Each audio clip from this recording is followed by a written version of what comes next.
You mentioned the Abington versus Schempp case. The full name of that case is Abington versus Schempp and Murray versus Curlett.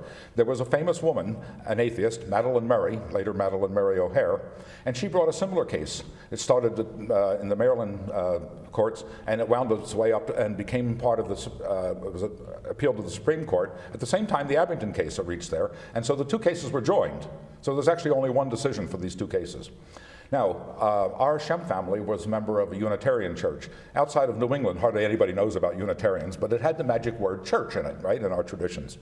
And we're a pretty free-thinking liberal bunch, but we did not get anywhere near the same kind of hostile reaction that Madeline Murray did.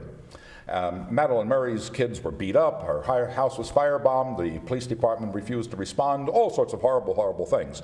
It's not terribly different from what we hear going on here in Cranston. And she had her pluses and minuses, and she was, I have to say, brutally murdered. Her son, Garth, and her stepdaughter were brutally murdered in 1996. I mean, it's a horrible thing. But I knew Madeline Murray, and I had some respect for her.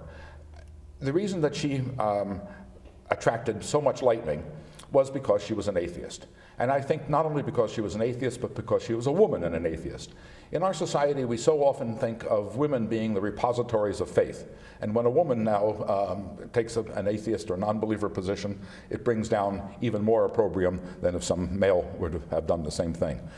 I think what's happening in Rhode Island is very parallel to that.